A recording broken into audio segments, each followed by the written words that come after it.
మీ sports చేస్తాం, ఇన్ని కోట్లు ఖర్చు పెడతాం, అన్ని ఖర్చు పెడతాం, ప్రగల్భాలు పలుకుతారు. ఇట్లా రిజర్వేషన్ అవకాశాలు మాత్రం ఇవ్వరు. ఇట్లా ప్రతి నోటిఫికేషన్లో డిఎస్సిని కూడా మెడకాయ మీద తలకాయ పెట్టినట్టు కత్తి పెట్టి ఎగ్జామ్ రాపించారు. వాళ్ళ రిజర్వేషన్ ఉల్లంఘన జరిగింది. 65 మార్కులకు బీసీడీకి ఉద్యోగం రాలేదు, 54 మార్కులకు ఈడబ్ల్యూఎస్ కోటాలు ఓసీ వాళ్ళకు ఉద్యోగం వచ్చింది. ఎట్లానండి? ఎస్సీ అమ్మాయి వెనకబడి ఉందా, ఈడబ్ల్యూఎస్ అమ్మాయి వెనకబడి ఉందా? 85 ర్యాంక్ వచ్చినటువంటి ఎస్సీ అమ్మాయికి ఉద్యోగం రాలేదు, 352 ర్యాంక్ వచ్చినటువంటి ఈడబ్ల్యూఎస్ అమ్మాయికి ఉద్యోగం వచ్చింది. ఎంతవరకు న్యాయబద్ధం? మరి దీని మీద ముఖ్యమంత్రి ఎందుకు సమీక్ష పెట్టాడు? ఇప్పుడు ఉల్లంఘన జరుగుతుంది కదా. ఎస్సీల కంటే ఓసీలే వెనకబడలేరుగా, ఏ ఓసీలు వెనకబడలేరు కదా.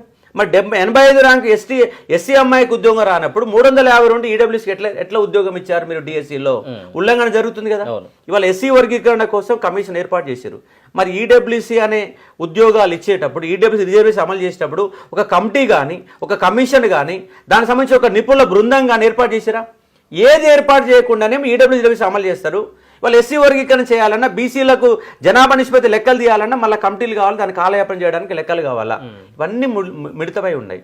ఇవాళ ఈడబ్ల్యూఎస్ అనే యొక్క రిజర్వేషన్ 10% తీసుకొని వాళ్ళు 4-5 వేల ఉద్యోగాలు ఈ నోటిఫికేషన్లో, ఈ 60,000 ఉద్యోగాలలో అప్పనంగా 4-5 వేల ఉద్యోగాలు ఉట్టిగా పోయే, అసలైన అర్హులకు దక్కకుండా పోయే పరిస్థితి ఏర్పడింది. మీరు ఈడబ్ల్యూఎస్ అనే పంచాయతీ పెట్టిన కారణంగా వాళ్ళ బీసీ ఉద్యమాలు బలంగా వస్తున్నాయి, ఎస్సీ ఎస్టీ ఉద్యమాలు బలంగా వస్తున్నాయి. ఇప్పుడు రాబోయే ఈ కుల పంచాయతీలలో ప్రభుత్వం ఇబ్బంది పడే ఒక పరిస్థితి కంపల్సరీ వస్తుంది. బీసీలకు 50-60% ఉన్నటువంటి వాళ్ళకి అమలు చేయరు, ఓసీలకేమో కేంద్రం చట్టం తీసుకొచ్చి ఏమన్నది రాష్ట్రాలకు వదిలిపెట్టింది. మరి తమిళనాడు ఇంప్లిమెంట్ చేయాలి, మీరు ఎందుకు ఇంప్లిమెంట్ చేస్తున్నారు?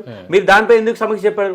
ఈడబ్ల్యూసీ రిజర్వేషన్ పంచాయతీ అట్లనే ఉన్నది, జియో నెంబర్ 29 పంచాయతీ అట్లాగే ఉంది, స్పోర్ట్స్ కోటా పంచాయతీ ఉన్నది, తప్పుడు క్వశ్చన్ల మీద దాని మీద ఉన్నది, రీనోటిఫికేషన్ అనే పంచాయతీ మీద కోర్టుల కేసు ఉంది.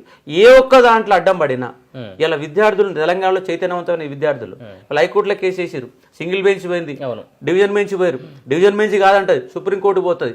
అక్కడనే మీరు ఇక్కడ ఉన్నటువంటి కోర్టులను మీరు మేనేజ్మెంట్ చేయవచ్చు, కానీ సుప్రీంకోర్టుని అయితే మేనేజ్ చేయలేరు కదా. ఒకవేళ వీళ్ళు ఇచ్చినటువంటి తీర్పునే, ఈ సింగిల్ బెంచ్ ఇచ్చినటువంటి తీర్పునే ఒకవేళ కనుక సుప్రీంకోర్టు కూడా సమర్థించినట్టు అయితే ఇప్పుడు వీళ్ళందరూ కూడా లాస్ అయినట్టుగా సార్. లాస్ అయినట్టు. మరి అసలు ఎగ్జామ్స్, అసలు మీరు అనేటువంటిది ఏమో ఎగ్జామ్స్ ఖచ్చితంగా కూడా ఇవన్నీ కూడా క్యాన్సిల్ అయితే 14 ప్రశ్నల అంశం కావచ్చు, రిజర్వేషన్లకు సంబంధించినటువంటి అంశంలో ఖచ్చితంగా కూడా సుప్రీంకోర్టు దీన్ని అందరూ కూడా కొట్టేస్తుంది, మళ్ళీ ఎగ్జామ్స్ పెట్టమని చెప్పేసి. 22 కోర్సులలో యాన్న ఒక దగ్గర దొరుకుతావు కదా. కేసులు పెట్టడానికి ఆస్కారం ఇచ్చేది మీరే, ఎగ్జామ్ను బలవంతంగా పెట్టి. వాస్తవంగా జరిగే అంశం ఏంటంటే ఈ నోటిఫికేషన్లో 563 అద్భుతమైన పోస్టులు ఉన్నాయి. ఈ పోస్టుల మీద కన్నేసినట్టు ఈ ప్రభుత్వం బలవంతంగా పెట్టే ప్రయత్నం చేసింది. ఈ సమస్యలు పరిష్కరించకుండా ఎగ్జామ్ పెడితే మాత్రం పెట్టిన ఎగ్జామ్ కూడా మళ్ళీ రాయాల్సిన పరిస్థితి తెలంగాణలో నెలకొని ఉన్నది.